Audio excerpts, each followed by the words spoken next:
이렇게 인사합시다. 우리는 예수님의 길따름이입니다. 우리는 예수님의 아멘. 감사합니다. 우리 계속해서 이 주일 오후 시간에 예수님께서 제자들에게 가르쳐 주신 산상수훈이죠. 오늘 우리가 읽은 부분처럼 산에 올라가 앉으시니 제자들이 나온지라. 제자들에게 가르쳐 주신 이 하나님 나라의 제자들의 삶. 그래서 그것을 우리가 길따름이라고 했는데요. 과연 우리는 그 길따름이로서 내가 부름받은 자인가, 아니면 꼭 그렇게 못 살아도 그렇게 살고 싶은 마음이 있는가, 그것을 좀 상태를 살피는 일을 시작했습니다. 처음 말씀드린 대로 우리가 무턱대고 이제 교회 출석하면 내가 제자인 줄 알 수도 있고, 그 제자가 뭔지도 모르고 잘 따라가면 뭔가 잘 될 것 같아서 헛된 것을 보고 쫓아갈 수도 있는 거죠.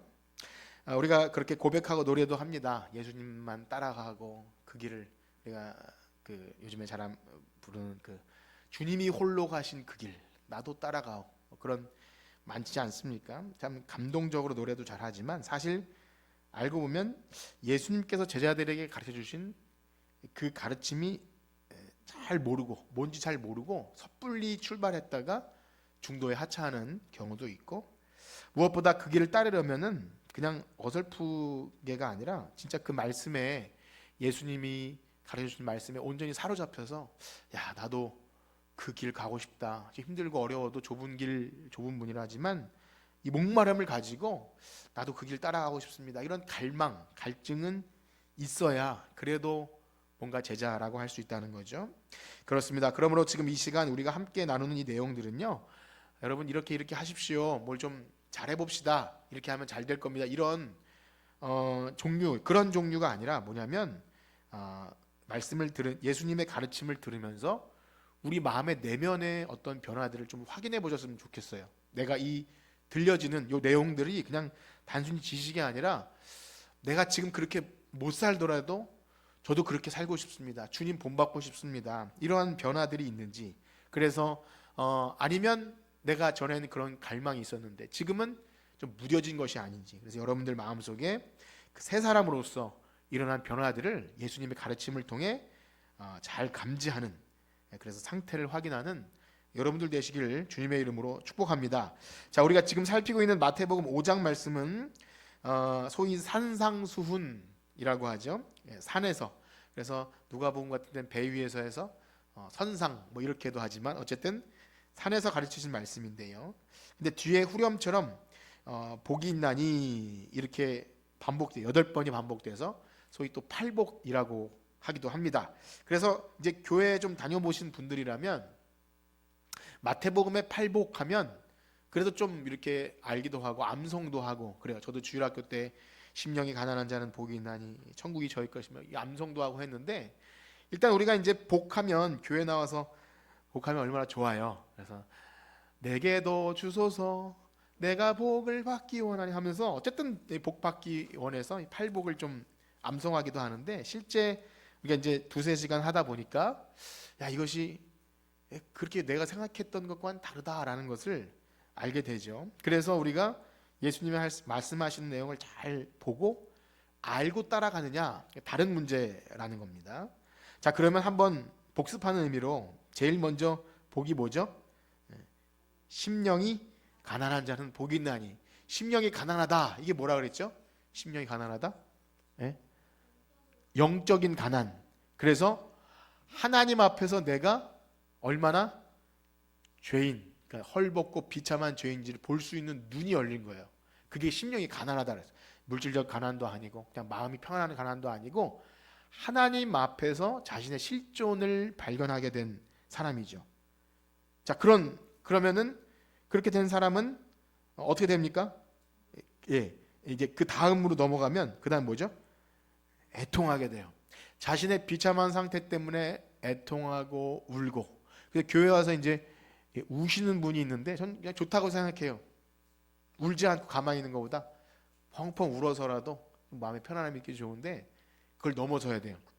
나의 죄인의 비참함, 그리고 다른 사람의 아직 하나님을 모르는 것에 대한 그런 애통, 그러면 울기를 축복합니다. 그런 것에 있어서 우는 자가 진짜 복이 있는 거야. 자, 그러면 이제 자신의 가난함, 심령이 가난한 것을 알고 울게 돼요. 내가 이제 얼마나 비참한. 그러면 하늘의 위로를 받고요. 세 번째는 뭐죠? 세 번째는 이제 오늘이죠. 온유한 자는 복이 있다. 한번 5장 5절을 읽어봅시다. 5장 5절 시작. 온유한 자는 복이 있나니 그들이 땅을 기업으로 받을 것이며. 이 두 가지 아주 중요한, 복이 나왔고 땅이 나왔어요. 복덕방처럼 아주 우리가 많은 사람들이 좋아하는 복, 땅. 그런데 여기 역시 온유함도 앞에서 말한 심령이 가난함 그리고 애통하는 것과 연결선상에 있다는 것을 알아야 합니다. 이 팔복은 연결이 쭉 됩니다. 그래서 일단 자신의 비참함을 알았어요. 하나님 앞에서 내가 얼마나 헐벗고 그리스도의 은혜가 아니면 그냥 비참한 지옥 갈 죄인임을 알았을 때 애통할 줄 알면요, 한번 따라해 볼까요? 다른 사람에 대해서도 온유함을 갖습니다. 그러니까 이 온유함이라는 덕목은 단순히 이제 제가 이제 정확히 보지는 못했는데 오전에 주일학교에 가니까 이제 공과가 온유함이라 그러더라고요. 맞나요?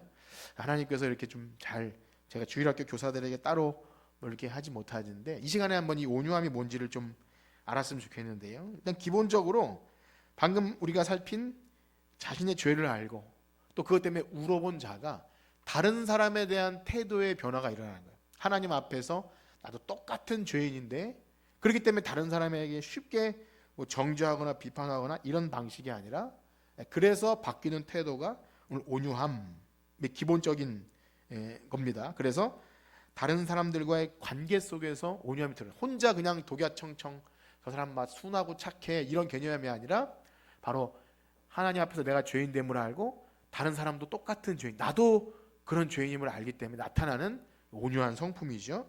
이것들에 대해 좀 적절한 표현이요, 갈라디아서에 보면 나오는데요. 갈라디아서 6장 1절과 2절 말씀을 한번 같이 읽어봅시다. 시작. 형제들아, 사람이 만일 무슨 범죄한 일이 드러나거든 신령한 너희는 온유한 심령으로 그러한 자를 바로잡고 너 자신을 살펴보아 너도 시험을 받을까 두려워하라. 너희가 짐을 서로 지라 그리하여 그리스도의 법을 성취하라. 아멘. 여기 보면 이게 온유한 것이 그러니까 너도 잘못했고 나도 잘못했으니까 그냥 덮자 이것이 아니라 온유한 심령으로 바로 잡는 일이 있습니다. 교회는 그런 것이 있어요. 그런데 그것이 막 가르치거나 비판하는 태도가 아니라 너 자신을 살펴봐 너도 시험을 받을까 두려워하라. 두려운 마음을 가지고 나도 원래는 그런 유혹에 충분히 빠질 수 있는 자를 알기 때문에 온유한 심령으로 할 수 있는 거예요. 그냥 그 사람이 착해서가 아니라 하나님 앞에 내가 얼마나 죄인됨을 알기 때문에 다른 사람을 쉽게 그렇게 하지 않고 서로 짐을 져요. 그리스도 안에 한 형제 지체이기 때문에 저 사람만 잘못해서 도려내는 게 아니라 사실은 우리가 공동체죄라는 거죠. 공동체가 함께 나아가지 못한. 디도서 말씀에도요 이 말씀이 나오는데 디도서 3장 2절과 3절 한번 보겠습니다. 디도서 3장 2절 3절 시작. 아무도 비방하지 말며 다투지 말며 관용하며 범사의 온유함을 모든 사람에게 나타낼 것을 기억하라. 우리도 전에는 어리석은 자요 순종하지 아니한 자요 속은 자요 여러 가지 정욕과 행락의 종노릇한 자요 악독과 투기를 일삼는 자요 가증 미워한 자. 그렇습니다. 우리도 전에는. 여러분 이런 이 악덕목이 나오면 내 얘기 같으신가요? 어떠세요? 어리석고 순종하지 않고 또 여러 가지 정욕과 행락, 종노릇, 악독, 투기. 혹시 나는 이 정도는 아닙니다 이러신 분 계신가요? 그렇다면 아직 심령이 가난함을 모르는 거죠. 사실 하나님을 알면 알수록, 거룩하신 하나님을 알면 알수록 우리 민낯이 드러나기 때문에 진짜 하나님 만난 사람은 자신의 비참함을 아는 심령이 가난한 자이고, 그러하기에 우리도 전에는 그랬는데 그래서 비방하지 말고 다투지 말고 관용하며 범사의 온유함을 나타내게 되는 것. 그렇습니다. 사랑하는 성도 여러분, 여러분들 어떻습니까? 온유함이 있으십니까? 어떠세요? 온유하다. 겉보기는 그럴 수 있어도 지금 성경이 말하는 온유함. 사실 우리 중 어떤 인생도 설교하는 저 자신도 여기 성경이 말하는 하나님과 사람 앞에서 내 죄를 알기 때문에 온유해진다는 이것은 그냥 되지 않습니다. 진짜 거듭난 자에게 있어서 그리스도의 십자가 앞에서 내가 얼마나 비참한 죄인인가를 진짜 진실로 아는 자만이 일어날 수 있는 새로운 변화가 여기 말하는 이 온유함이죠. 그냥 세상에 말하는 성품으로서 좀 유순하고 성품이 좀 이렇게 좀 뭐라 할까요? 어쨌든 온유함, 우리가 잘 쓰는 그 정도가 아니라 지금 말한 심령의 가난함과 애통함 속에 일어나는 그러한 겁니다. 그래서 말씀드린 대로 이제 여러분 온유하다. 그래서 목사님도 온유하시고 다 그래서 화내지 말고 우리 다 그렇게 못났으니까 너도 못났고 나도 못났으니까 이제 교회에서 좀 바른 말은 하지 맙시다. 그런 건 아닙니다. 이제 그것을 소위 하향평준화라 그러는데 하향평준화 다 못하니까 그냥 좀 잘난 척하지 말고 다 우리 못났으니까 대충 합시다. 이걸 말하는 건 아니에요. 사실 온유한 심령으로 계속 옆에 나오는 게 온유한 심령으로 형제를 바로 잡는 것과 관련돼요. 그러니까 온유하면 무조건 둥글둥글해서 이렇게 좀 형제가 잘못했을 때 말하지 못한. 사실 제가 많이 속는 게 그겁니다. 제가 온유한 척하기 위해서 가면을 쓰고 그러다 보니까 잘 말 못해요. 꼭 해줘야 될 말을 못하기도 하는데요. 그래서 저는 이 말씀을 전하면서 저 자신에게 먼저 이 묵상을 하게 됩니다. 그래서 자칫 이 말씀이 우리가 주님의 몸된 교회로서 서로 덕을 행하고 거룩함과 성결함 이것을 이루어야 한다는, 그래서 그리스도의 법을 이루어야 한다는 이것조차가 혹 율법주의인 것처럼 착각하게 되는 거예요. 그러니까 율법주의는 아닌데 하나님의 법 안에서 거룩함과 성결함을 이루어야 되는데 이것조차 그냥 온유, 은혜 이런 말로 그냥 안 해도 되는 것처럼 그것은 결코 아닙니다. 그렇습니다. 설사 형제의 잘못을 이야기할 때도 나는 이렇게 잘하고 있는데 넌 왜 이 모양이냐? 그것이 아니라 그러니까 자녀를 양육하고 교훈할 때도 사실은 그런 심령이 있어야겠죠. 저는 솔직히 좀 그래요. 내가 못났으니까 너도 그렇겠다라는 생각이 있으면 아련하면서 혼내면서도 속으로 미안하다 이렇게 미안하다. 내가 네 나이 때 더 심했긴 더 심했지 뭐 하면서, 그런데도 부모가 그러니까 너도 그렇게 해라 할 수 없는 거잖아요. 그래서 그걸 알기 때문에 온유한 심령으로 자녀를 양육할 때도 그것이 이제 있어야 그리스도의 법을 이루어가는 거죠. 교회도 마찬가지입니다.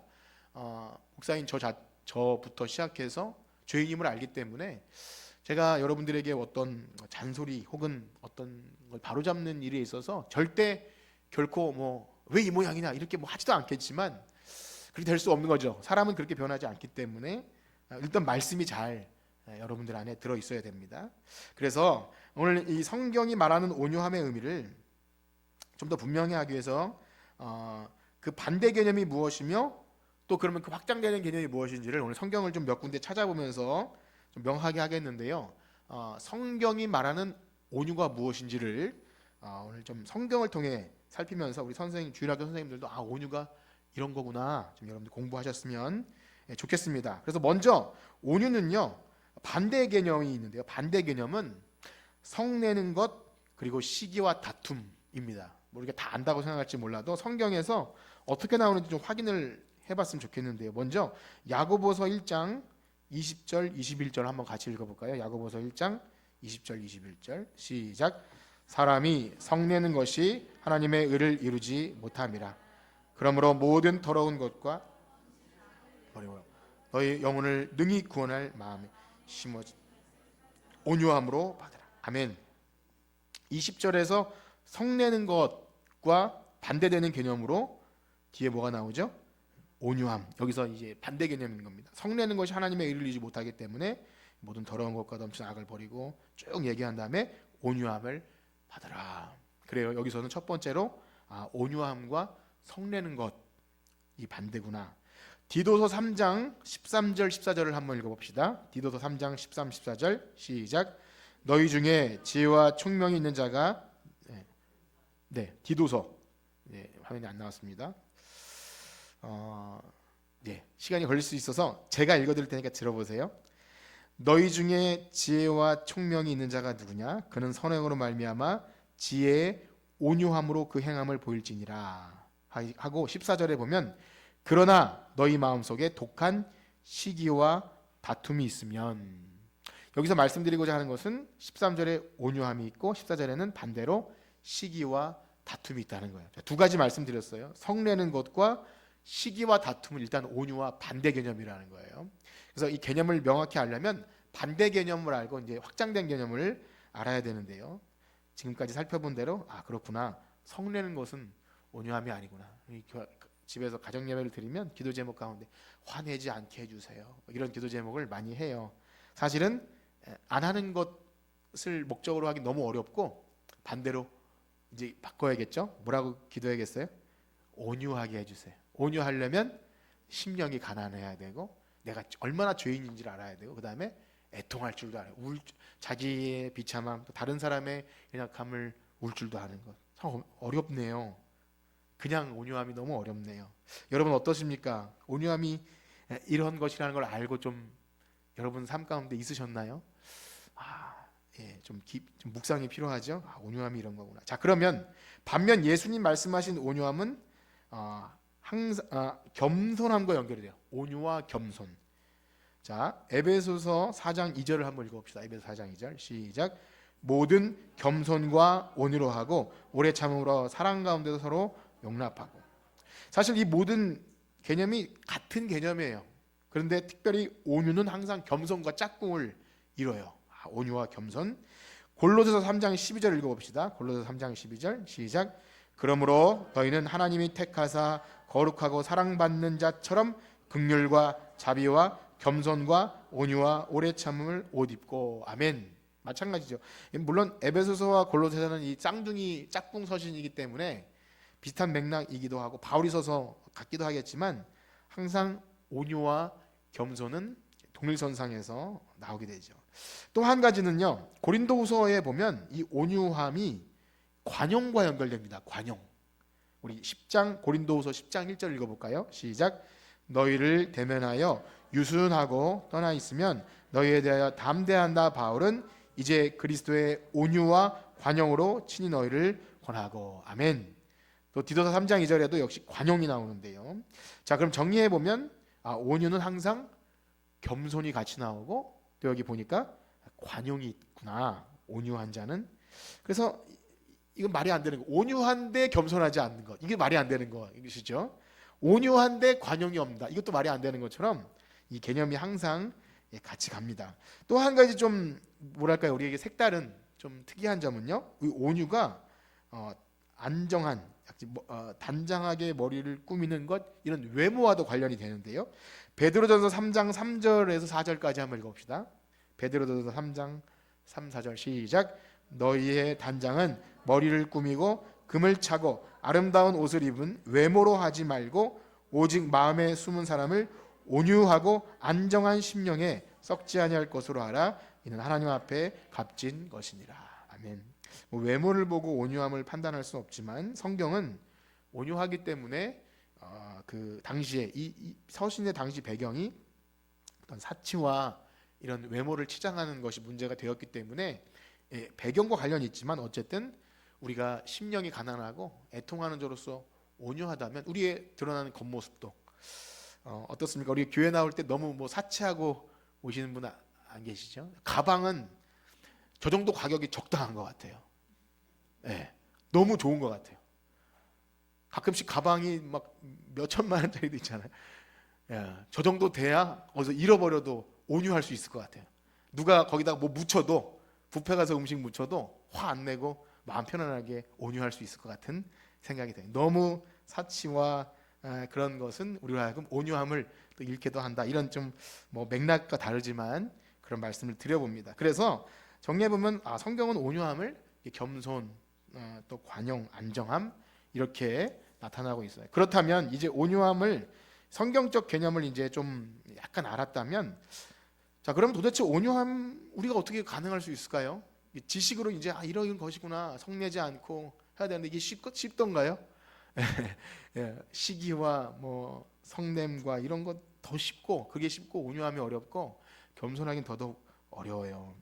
자 그래서 오전에 말씀드린처럼 이 성경이 말하는 어떤 덕목은 사실 우리에게서 나오지 않습니다. 아까 부른 찬양 보소서 주님 우리에게는 선한 것이 하나 없습니다. 이따가 제가 찬양 주님의 마음을 본받는 자 하려다가 그 찬양을 좀 했으면 좋겠어요. 보소서 주님 나에게는 선한 것이 하나 없습니다.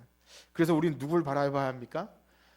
믿음의 주요 온전케 하시는 이인 예수님. 예수님을 보시면 돼요. 예수님이 가장 온유하고 겸손하신 분이시잖아요. 그 예수님. 자, 그러면 그 말씀 한번 찾아볼까요? 마태복음 11장 28절 29절 한번 읽어봅시다. 마태복음 11장 시작. 수고하고 무거운 짐진 자들아 다 내게로 오라. 내가 너희를 쉬게 하리라. 나는 마음이 온유하고 겸손하니 나의 멍에를 메고 내게 배우라. 그리하면 너희 마음이 쉼을. 아멘. 예수님이 대표적으로 온유와 겸손. 그러니 만약 어떤 사람이 성경이 말하는 온유함을 가졌다라고 말하면 그것은 무슨 말과 같다면 바로 예수님을 닮았다인 거죠. 여러분 예수님 닮기를 축복합니다.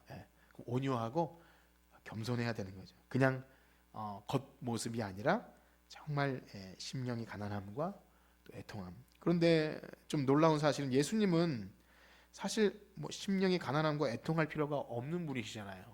죄도 없으시고 거룩하신 분인데 어떻게 이 자기를 낮추사. 그래서 빌립보서에 보면 너희 안에 이 마음을 품으라 곧 그리스도 예수의 마음이니 그는 근본 하나님의 본체시나 자기를 하나님 그러니까 동등되게 여기지 않고 자기를 비워 종의 형체를. 그래서 이건 참 우리가 쉽게 따라할 수 없습니다. 그러니까 아무리 우리를 복종시켜도 예수님의 마음을 본받는 것은 우리에게서 일어날 수 없는 일이에요. 그래서 우리는 예수님을 생각할 때 어떻게 이룰 수 있을까? 죄 없으신 하나님의 아들이 친히 죄인들이 져야 될 짐을 대신 지시고 우리는 서로 짐을 지기도 너무 어려운 존재인데 그리고 우리는 원래 흠이 많아도 누가 우리 걸 좀 지적을 해도 얼마나 막 열이 받습니까? 들킨 게 조금밖에 안 들켰는데 다 들키면 완전히 난리 나는 거죠. 조금 들켰는데도 발락 뒤집어질 정도로 우린 그렇게 분냄을 참지 못하는데 예수님은 마치 도살장에 끌려가는 어린 양처럼 죄가 없으심에도 사람들이 조롱하고 비난해도 그 온유함을 잃지 않으신 거죠. 그래서 항상 우리는 그렇구나 예수님을 본받는다는 것은 그러한 것이구나를 깊이 묵상하게 됩니다. 자 그러면 참 뭐 어려운 거지만 제가 간략하게 설명드렸지만 좀 정리해 보면 그렇습니다. 온유한 성경이 말하는 온유한 사람의 특징을 보면 첫 번째는 자신의 죄를 회개하고 애통한 자로서 이제 주님의 제자가 되겠습니다 하는 그런 자예요. 온유한 자는 그냥 성격적으로 이제 온유하고 착하다 이게 차원을 넘어서 이제는 내 죄를 회개하고 이제 애통하는 자로서 예수님이 가신 길 온유하고 겸손하신. 그래서 아까 전에 읽은 말씀처럼 너희는 내게 멍에를 내고 내게 배우라. 그랬으니까 이제 정말 주님을 따라가는 제자가 되는 것이죠. 그래서 예수님의 제자들이 만약 세상과 똑같다면 이 온유함에 있어서 구별되지 않는다면 우리가 아무리 누구 전도하고 복음을 전하고 뭘 해도 삶이 온유하지 못하면 참 예수님의 전도 방식, 예수님께서 자신의 삶의 온유함을 통해 드러내셨던 방식과는 거리가 있기 때문에 이 어려운 것이죠. 전도하기 원하시면 온유하시길 축복합니다. 어렵죠? 내가 그래도 막 화가 내고 싶고 한마디 해 붙이고 싶은데 그래서 제가 어떤 집사님에게 그런 좀 어려운 주문을 했어요.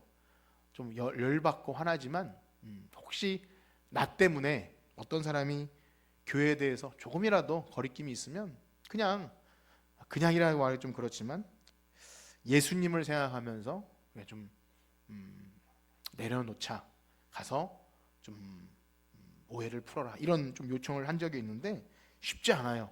저도 그 부탁하기가 쉽지 않고 만약에 저에게 그런 일이 일어나도 저도 길거리에서 다 웃으면서 인사하지 못하는 이웃들이 있어요. 멀리서 보고 인사하기 싫어서 약간 돌아가기도 해요. 왜 저를 혐의적이어서 그런 게 아니라 인사를 해도 잘 안 받아요. 그리고 괜히 좀 불편해요. 그러면 괜히 감정 소비하는 것 같아서 그게 잘 안 돼요. 온유함. 그렇습니다. 그래서 여러분들에게 제가 뭐 권면을 해도 제가 잘나서 그런 것이 아님을 아시고 온유한 심정으로 또 목사님은 잘하세요 이렇게 따지지 말고 여러분이 잘 들어주시면 너무 감사할 것 같아요. 자, 그래서 첫 번째는 바로 예수님 제자는 회개한 심령 가지고 온유함. 두 번째는요, 온유한 자는요 말씀드린 대로 하나님 앞에서 나 자신이 다른 사람과 다름없는 죄인이라는 사실을 인식한 자입니다. 다른 사람과 다 똑같은 자임을 인식했기 때문에 그런 자신을 알기에 온유한 심령으로 바로잡을 수 있어요. 그러니까 만약에 교회 리더, 목사나 아니면 뭐 장로님도 그런 역할을 하는데, 그래서 아까 읽은 말씀은 거의 목회 서신입니다. 디모데전서나 디도서나 다 디모데에게, 제자 디모데에게 너가 다른 사람에게 권하고 이렇게 하려면 온유한 심령으로 해야 된다. 그러니까 가르치는 자세, 이렇게 그런 자세가 아니라, 베드로전서도 마찬가지예요. 뭔가 가르치는 자세가 아니라 온유한 심령으로 바로잡는 것은 정말 중요합니다. 예수님의 제자로서 우리 교회 다닐 때 결국 여러분들도 직분 있고 리더가 되면 누군가에게 권면을 할 때가 있지 않습니까?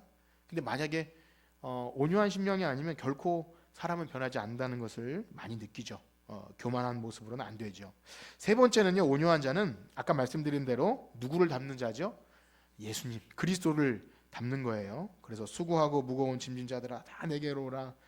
그 온유한 주님의 음성을 우리가 어떻게든 본받아서 누군가에게 내게 와서 배우세요라고 하지 않아도, 우리 주일학교 아이들에게도 그렇게 말했어요.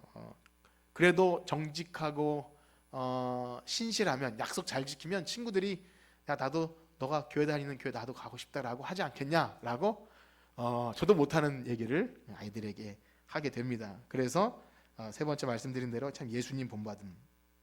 자, 제가 말씀드리면서도 결코 쉽지 않은 일이에요. 어떻게 보면 자기를 쳐서 복종하는 어떤 경건한 연습이 필요하죠. 경건한 연습.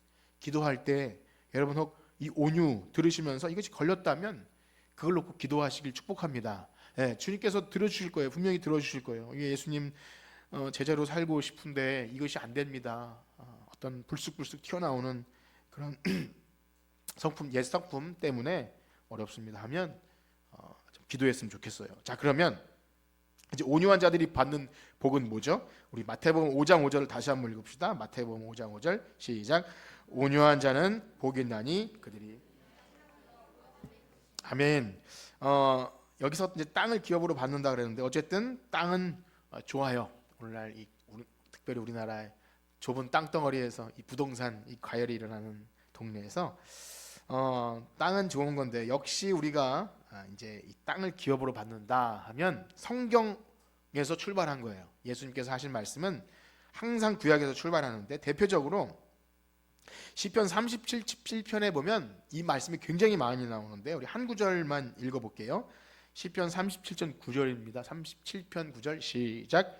진실로 악을 행하는 자들은 끊어질 것이나 여호와를 소망하는 자들은 땅을 차지하리로다. 아멘. 지금 한 절만 읽었지만 여러분 나중에 보시면 11절에도 온유한 자들은 땅을 차지하며, 11절이 훨씬 가까워요. 온유한 자들은 땅을 차지하며, 22절에도 보면 복을 받은 자들은 땅을 차지하고, 또 29절에 의인이 땅을 차지하며. 시편 37편은 땅과 관련된 시편이라고 보셔도 되는데요. 근데 이 땅을 누가 주시는 거예요? 이 땅을 하나님. 그래서 34절에 37편 34절에 보면 여호와를 바라고 그의 도를 지키라. 한번 읽어볼까요? 시작. 여호와를 바라고 그의 도를 지키라. 그리하면 땅을 차지할 악인이. 아멘. 다윗은 왜 땅 얘기를 이렇게 한 걸까요? 일단 우리는 다윗이 쓴 시편이긴 하지만 하나님께서 언약 백성들에게 땅을 주신다고 할 때 여러분 가장 많이 생각나는 사람이 누군가요? 아브라함. 이 주일 학생 누구죠? 똑똑한 아브라함. 하나님께서 아브라함을 부를 때 뭐라고 불렀어요? 너는 본토 친척 아비 집을 떠나서 내가 내게 보여줄 땅으로 가라. 내가 보여줄 땅에 그 땅. 여러분 우리가 이제 이 주일 오후 시간에 바로 요 앞에 복음으로 성경을 읽다라는 시리즈를 쭉 했잖아요. 이게 이제 성경 신학인데요. 사실 오전의 내용도 성경 신학인데 뭐 어려운 용어라기보다 성경을 해석하는 중요한 틀을 제공해 주는 것이 이 성경 신학입니다. 그 중에서 우리가 이제 언약으로 성경을 보고 또 하나님 나라라는 관점으로 쭉 보다 보면 이제 이것을 헷갈리지 않게 돼요. 하나님께서 아브라함의 땅을 주신다고 했으면 그 땅이, 그 당대는 무슨 땅이죠? 가나안 땅이잖아요. 그런데 그 가나안 땅이라는 지리적인 실제 우리가 땅을 밟고 있는 흙, 그 땅이 전부였던가요? 그렇지 않죠. 아브라함에게 그 땅이라는 것을 약속하시면서 하나님이 품으셨던 계획은 뭐냐면 하나님 나라를 잃어버린 자기 백성에게 하나님 나라를 회복시켜 주기 위해서 눈에 보일 수 있는 방법으로 땅과 그다음에 뭐죠? 땅, 그다음에 백성, 자손, 그다음에 하나님의 다스림. 나는 너희의 하나님이 되고 너희는 내 백성이 되리라. 그래서 언약 백성들에게 이것을 계속 약속하셨고 성취하셨고 그렇게 계속 진행되어 왔어요. 그걸 언약 신학이라고도 하고 하나님 나라 개념이라고. 사실 이제 주일 오후 시간을 오랜만에 나오신 분들 이게 좀 익숙하지 않을 수도 있는데요. 그래서 하나님 나라 하면 나라는 그거잖아요. 땅과 백성과 주권은 하나님 있고. 그래서 정리해 보면 이 땅은요, 땅을 기업으로 받는다라는 의미는 단지 이 땅에 우리 이 부동산 그것이 아니라 궁극적으로 하나님이 주실 그 약속의 땅, 하나님 나라인 줄 믿습니다. 어떻습니까? 이해가 되세요? 땅을 기업으로 받는다. 어떤 분이 전에 이렇게 막 부동산 잘 이렇게 해서 땅을 찾아. 온유한 자는 땅을 기업으로 받는다 그러는데 이렇게 땅이 생겼다고 되게 좋아하는데 뭐 말씀을 그렇게 적용하면 사실 안 되는 거예요. 그러면 부동산 없는 사람은 온유하지 않은 겁니까? 전혀 그럴 수 없는 거죠. 그래서 우리는 이제 성경 신학을 가지고 이 땅이 그거구나. 약속의 땅을 기업으로 받는다. 그래서 그런 의미에서 히브리서 말씀에 가보면은 이 언약 백성에 약속하신 땅을 정확하게 해석해 주세요. 더 나은 본향. 우리 히브리서 11장 9절과 10절을 한번 읽어봅시다. 히브리서 11장 9절 10절 시작. 믿음으로 그가 이방 땅에 있는 것 같이 약속의 땅에 거류하여 동일한 약속을 유업으로 받은 이삭과 및 야곱과 더불어 장막에 거하였으니 이는 그가 하나님이 계획하시고 지실 터가 있는 성을 팔았음이라. 이 시간 히브리서를 길게 말씀드릴 수 없지만 여기서 유업, 상속, 기업 다 같은 의미인데요. 이것을 실제 아브라함, 이삭, 야곱이 받았지만 이것을 주시는 것은 하나님이 계획하시고 지실 터가 있는 성을 바란 거예요. 그게 뭐냐면 쭉 넘어가서 13절부터 계속 한번 읽어봅시다. 13에서 16절 시작. 이 사람들은 다 믿음을 따라 그것들을 멀리서 보고 환영하며 또 땅에서는 외국인과 나그네임을 증언하였으니 그들이 그같이 말하는 것은 자기들이 본향 찾는 자임을 나타냄이라. 그들이 낳은 바 본향을 생각하였더라면 돌아갈 기회가 있었으려니와 그들이 이제는 더 나은 본향을 사모하니 곧 하늘에 있는 것이라. 이러므로 하나님이 그들의 하나님이라 일컬음 받으심을 부끄러워하지 아니하고 그들을 위하여 한 성을 예비하셨다. 아멘. 정리해 보면 그래요. 언약 백성들이 아브라함이나 다윗에게 땅을 기업으로, 온유한 자는 땅을 기업으로 주실 거라는 약속은 단순히 우리가 거주하는 이 땅, 이 부동산 그것이 아니라 영원한 약속의 땅, 하나님 나라 본향인 줄 믿습니다. 어떠세요? 좀 실망스러우세요? 부동산인 줄 알았는데 여러분 이거 실망스러우시면 안 돼요. 정말 그렇습니다. 혹시 내 이름으로 뭐 등기가 난 땅 혹 없더라도 영원한 하나님 나라를 상속으로 받는다는 것이 비교할 수 없이 영광스러우십니까, 여러분? 어떠세요? 이거 한번 생각해 보세요. 이 땅에서 어떤 뭐 그럴듯하지 않아도 그래도 내 이름으로 된 땅덩어리 하나 있으면 좋겠다. 이런 뭐 소원이 나쁜 건 아니지만 그거 있던 없든 정말 그 믿음의 조상들은 많은 땅을 받았어요. 그런데 그것에 만족하거나 거기 거하지 못했죠. 쫓겨나기도 하고 그랬는데 그 전부가 아니라는 거예요. 하나님이 주실 본향, 여기 히브리서에 말하는 돌아갈 그것을 바라고 즐거워하면서 멀리서 보면서 믿음의 조상들도 그들의 삶을 살았다. 그래서 신약으로 넘어오게 되면 이 하나님의 백성이 궁극적으로 상속받게 될 땅을 기업으로 받는다. 그 의미가 영생으로 이어집니다. 영생. 마태복음 19장 29절 한번 읽어볼까요? 마태복음 19장 29절 시작. 내 이름을 위하여 집이나 형제나 자매나 부모나 자식이나 전토를 벌인 자마다 여러 배를 상속받고 또 영생을 상속하리라. 아멘. 여기서 이 상속은요, 이제 몇 군데를 더 읽어볼 텐데 클레이로 노메오라는 뜻인데요. 땅을 기업으로 받을 때 쓰는 그 상속, 기업, 유업입니다. 마태복음 25장 34절도 한번 읽어봅시다. 25장 34절 시작. 그때 임금이 오른편에 있는 자들에게 이르시되 내 아버지께 복받을 자들이여 나와 창세로부터 너희를 위하여 예비된 나라를 상속받으라. 똑같은 의미예요. 땅을 기업으로 받는다는. 그래서 신약의 모든 성경에서 나오는 뭐 기업으로 받는다, 유업으로 받는다 하는 것은 언제나 하나님 나라와 연결이 됩니다. 대표적으로 고린도전서 6장 9절. 우리 성경을 많이 찾아보는데요. 여러분 나중에 보실 때 기억하라고 이렇게 해드리는 겁니다. 고린도전서 6장 9절 한번 봅시다. 시작. 불의한 자 유업으로 받지 못할 줄을 알지 못하느냐. 미혹을 받지 말라. 음행하는 자나 우상 숭배하는 자나 가늠한 남색하는. 네, 여기서 제가 볼 부분은 하나님 나라를 유업으로 받는다. 땅을 상속받는다는 의미예요. 역시 갈라디아 5장 21절에도 뒷부분만 보면 하나님의 나라를 유업으로, 유업이라는 계속 똑같은 개념입니다. 땅을 기업으로 받는다는 것. 그리고 히브리서, 아까 히브리서 1장 14절 한번 같이 읽어볼까요? 히브리서 1장 14절 시작. 모든 천사들은 섬기는 영으로서 구원받을 상속자들을 위하여 섬기라고 보내심이 아니냐. 역시 여기도 상속자, 유업 똑같은 단어예요. 마지막으로 계시록 21장 7절에 보면 이기는 자들은 이것들을 상속으로 받으리라. 왜 자꾸 성경은 상속이라는 개념을 쓰냐면 하나님 나라의 자녀로서 그 땅을, 그러니까 부모로부터 땅을 물려받는 개념을 쓴 거예요. 우리가 이해할 수 있는 개념이죠. 하나님 백성으로서 그 땅을 물려받게 된다는 거예요. 그래서 이거 사실 미래적인 의미입니다. 이 땅에서 진짜 이 세대, 그러니까 오는 세대가 아닌 이 세대에서 다 이루어지는 것이 아니라 영원한 하나님 나라를 꿈꾸며 바라며 본향 찾는 나그네. 여러분 어떠십니까? 여러분 본향 찾는 나그네와 행인으로 살고 계십니까? 예. 아니세요? 별로 이렇게 반응하시는 분이 없는데, 저는 뭐 이 땅에서만 그냥 부동산 있으면 되나요?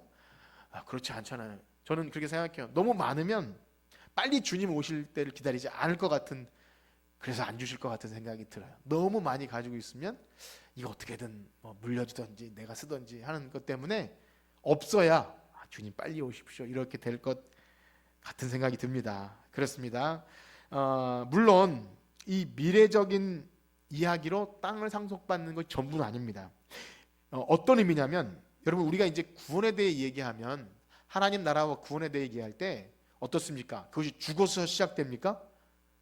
아니죠. 하나님 나라는 지금 이미 시작된 거예요. 어떤 의미에서 시작되냐면 바로 우리 주님의 제자로서 말씀드린 대로 온유한 자로 이 땅에 살아갈 때 놀랍게도 하나님은요, 하나님 나라 영생의 상속으로 받을 그 땅과 같은 맥락의 복을 주셔요. 이게 도대체 무슨 말일까요? 좀 어려운 표현 같은데 설명을 드릴 텐데요. 이 땅에서 우리가 재산이 많건 적건 하나님 나라를 얻게 될 하나님 나라 땅과 백성과 하나님의 다스림을 실제 경험하는, 이 땅에서 그러한 구원받은 자로 살게 하신다는 거예요. 그런데 그것을 어떻게 우리가 확증하냐면, 먼저는 사도 바울이 이런 표현을 씁니다.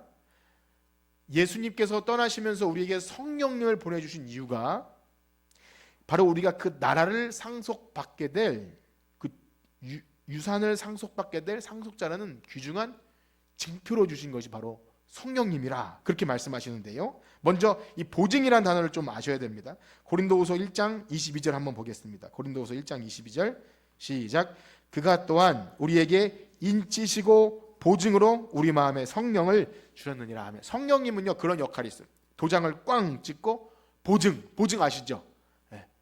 보증 쓰시면 안 됩니다. 네. 보증 수표는 아시죠? 이걸 하면 이 은행이 지불할 거라, 그 종이 쪼가리가 아니라 요 보증인 거죠. 보증, 뭐 어떤 이렇게 증권. 그래서 그걸 주신 것이 성령님이래요. 성령님을 우리에게 부어주시면 하나님 나라를 유업으로 상속받는 자의 중요한 마음의 확신인데요. 그래서 고린도후서 5장 5절에도 역시 보증으로 성령을 주셨다. 성령님을 보증으로 주신 거라. 여러분 어떠십니까? 여러분 가운데 성령님 거하십니까? 예, 그것을 잘 생각해 보세요. 여러분, 우리가 이제 지난 수요일에 구원을 적용하시는 분이 성령님이라는 말씀을 들으면서 그 은혜로 주시는 것 중에 하나가, 성령님이 우리 안에 충만히 거하실 때, 하나님의 사랑을, 하나님 아버지의 사랑을 부어주실 때 우리가 하나님을 어떻게 부르게 됩니까? 하나님을 아빠, 아버지라 불러요. 여러분 어떻습니까? 하나님 아버지 되시나요?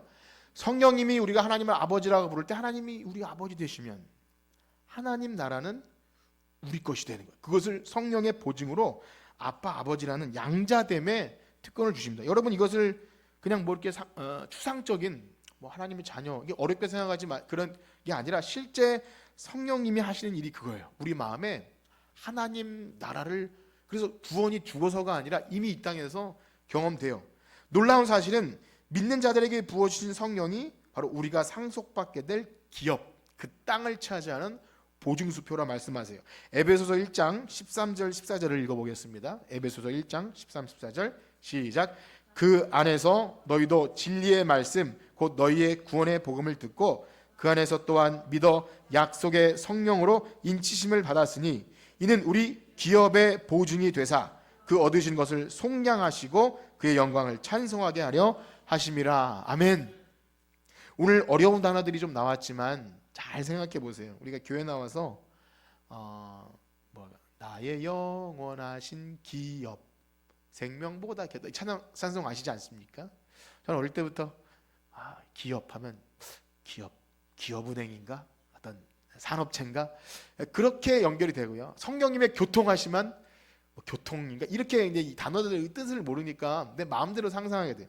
그러면 여기서 기업이라는 무슨 우리가 기업체를 잘 운영하게 하실 것인가 이런 생각이 들고 보증하면 또 어릴 때부터 들었던 얘기가 보증 서지 마라 뭐 이런 얘기잖아요. 그러니까 이 선입견을 가지고 단어를 보기 때문에 잘 이렇게 와닿지가 않은데 여기서 말하는 것은 성령께서 하나님의 나라를 우리의 상속 기업은 말하는 상속물이라는 거예요. 상속 우리에게 하나님 자녀 아빠 아버지라고 부르는 하나님께서 우리에게 그 기업을 주시기로 보증하셨다. 이 도장을 꽝 찍어주셨다는 것이 바로 성령님인 줄 믿습니다. 그러므로 성령님이 여러분들에 거하시면 뭐 방언을 하고 뭐 특별한 일을 하고 이 차원이 아니라 우리 마음의 새로운 변화가 그렇구나. 내가 온유하게 살고 혹 진짜 땅을 뺏기든지 아니면 온유하고 살다 보니까 내 뜻대로 못해서 화가 나더라도 하나님 나라가 있구나. 그럼 이것으로 충만하시길 정말 축복합니다. 이것이 성령께서 우리에게 거하신 거예요. 그래서 하나님 나라가 받게 될 하나님 자녀가 받게 될 나라. 그래서 영원한 땅을 지어보신 이 계약금 보증으로 성령께서 주실 때 여러분에게 혹 그럴듯한 부동산이 없다 할지라도 낙심할 필요가 없는 것은요. 이 땅은요. 잠시 누리다가 가기 때문에 다 썩어질 거예요. 그런데 놀라운 사실은 예수님이 우리에게 명령하신 땅 끝까지 이르러 복음을 전할 때 예수님 약속하셨죠. 무슨 약속하셨죠? 내가 너희와 영원토록 함께 있겠다. 우리가 밟는 모든 땅이 주님의 나라가 된다. 그러면요, 저는 이 영원한 하나님 나라 백성을 우리를 통해서 오게 하는 너무 큰 복이죠. 땅을 기업으로 받는 것. 그러니까 여러분들이 가는 뭐 필리핀에 가든 직장에 가든 여러분이 밟는 모든 땅에 하나님 나라가 임하게 여러분이 온유함과 겸손함으로 많은 사람들을 주께로 인도했다면 여러분 진짜 그 땅 여러분 거예요. 믿으시길 축복합니다. 보이지 않으니까 너무 실망스러우신가요? 그렇지 않아요. 우린 다 죽습니다. 아무리 뭐 큰 땅 뭐 이건희시나 삼성 저기 에버랜드 엄청난 그 땅 그거 있으면 뭐예요? 자기 뭐 죽어서 가루돼서 사라지는 그거 아닙니까? 여러분 뭐 너무 땅 얻으려고 부동산 이제 세금만 많이 나올 것 같아요. 그거 말고 진짜 금을 소유해도 땅을 소유해도 영원한 하나님 나라를 인치시는 보증수표로 얻는 여러분들이 진짜 뭐랄까요 승자? 진짜 여러분 하나님 백성인 줄 믿습니다. 오늘 말씀을 이렇게 마치겠는데요. 이제 세 번째까지 했는데 여러분 이것을 잘 아셔야 됩니다. 제 제자들은요 이 땅에서 썩어질 것이 아니라 이 온유한 심령으로 땅을 얻는 자들. 한 주간 사시면서 주님 저에겐 그 찬양 하겠습니다. 주님 선한 것이 없고 온유할 수 없어요. 내 노력과 결심으로 온유할 수 없지만 예수님 닮아서 서로 저 사람도 죄인이고 나도 죄인이었는데 서로 정말 온유한 심정으로 바로잡는 하나님 백성으로 살아갈 때 우리가 밟는 모든 땅 정말 하나님께서 우리를 통해 주실 줄 믿습니다. 우리 이렇게 찬양하고 기도 마치겠습니다. 보소서 주님, 나의 마음은 선한 것 하나 없습니다. 그러나 내 모든 것 주께 드립니다. 내 사랑을 가르치소서. 같이 찬양합시다.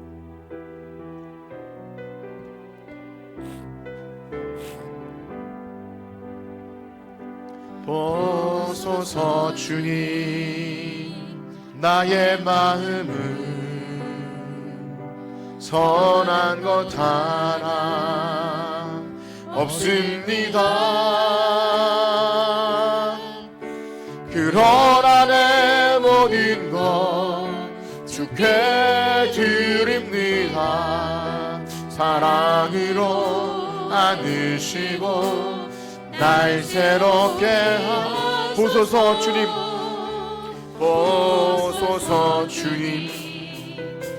나의 마음은 선한 것 하나 없습니다. 선한 것 하나 없습니다. 그러나 내 모든 것 주께 드립니다.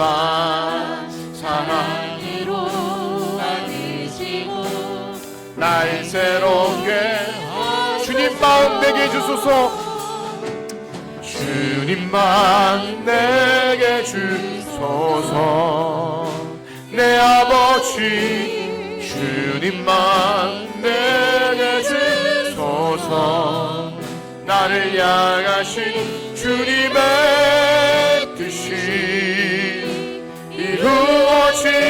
이루어지도록 주님만 내게 사랑을 가르치소서. 내게 사랑을 가르치소서. 당신의 마음으로 용서하게 하소서. 주의 성령 내게 채우사 주의 길 가게 하소서. 주님 당신 마음 주소. 주의 성령 내게 채우사 주의 성령 내게 채우사 주의 길 가게 하소서. 주님 당신 마음 아멘. 주님 마음 내게 주소서. 주님만 내게 주소서. 내 아버지 주님만 내게 주소서. 나를 향하신 주님의 뜻이 이루어지도록 주님만 내게 주소서. 아멘. 우리 들으신 말씀 가지고 기도합시다. 우리 한 주간 살면서 우리의 입에서 나오는 찬양이 이 찬양이 됐으면 좋겠습니다. 주님 마음 내게 주소서. 내게 사랑을 가르치셔서 나를 향하신 주님의 뜻 이루어 주실 때 이 땅 우리가 밟는 모든 땅 하나님의 나라 되고 많은 죽어져가는 영혼들이 이 땅을 들어올 때 우리가 이미 그 땅을 소유한 내 땅입니다. 주님 우리에게 허락하신 지경 거기서 영혼을 만나고 복음을 전하고 하나님 나라를 이 땅에 임하는 것을 위해 우리의 삶을 다 드리는 제자로 살게 하여 주시옵소서. 기도하겠습니다. 하나님 아버지 감사합니다. 우리가 온유함을 배웠지만 우리에게선 온유할 수 없는 그러한 처절한 비참함이 있습니다. 그럼에도 우린 예수님을 믿습니다. 예수님이 나를 위해 온유와 겸손으로 십자가 지신 사랑을 우리가 알기에 외면할 수 없어서 주님 나에게도 사랑을 가르쳐 주시고 온유한 심령 주시옵소서. 하나님 교회의 지체와 우리 만나는 사람들에게 하나님 교만하고 거만한 심령으로 다른 사람을 비판하는 것이 아니라 참되게 온유한 심령으로 하나님 나라가 이 땅에 임하는 것을 바라고 즐거워하게 하여 주시옵소서. 그런 사람들은 이미 이 땅을 차지했습니다. 주님이 주신 땅을 이미 차지했고 거기서 하나님이 누리는 복을 누리며 살아갑니다. 하나님 이 썩어질 땅에서 내 이름으로 된 내 등기로 된 땅 하나 없다 할지라도 영원한 하나님 나라 썩지 않고 쇠하지 않는 그 나라에 대한 소망을 가진 우리들은 이미 하나님 나라 백성으로 살아가오니 하나님 이 소망 붙들고 강하고 담대하게 주의 약속 붙들고 살게 하여 주시옵소서. 한 주간 살아가는 동안도 우리가 밟는 모든 땅 하나님의 나라가 되길 소원합니다. 주님께서 우리에게 사랑을 가르치시고 그 명령하심 따라서 하나님 그 순종해야 할 수 있는 우리가 되게 하여 주시옵소서.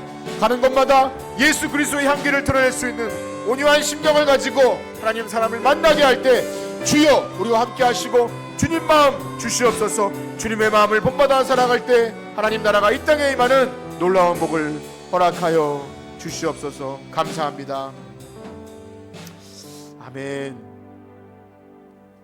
이제는 우리 주 예수 그리스도의 은혜와 하나님 아버지의 무한하신 사랑하심과 성령님의 감화 감동 위로 교통하심이 우리에게 선한 것 없지만 나를 위해 십자가 지신 예수님 그 온유와 겸손을 본받기 원하는 마음을 가지고 오늘도 주님이 주신 땅을 확장해 나가는 그 복을 사모하는 성전교회 성도들 머리 위에 이제로부터 영원토록 함께 있을지어다. 아멘.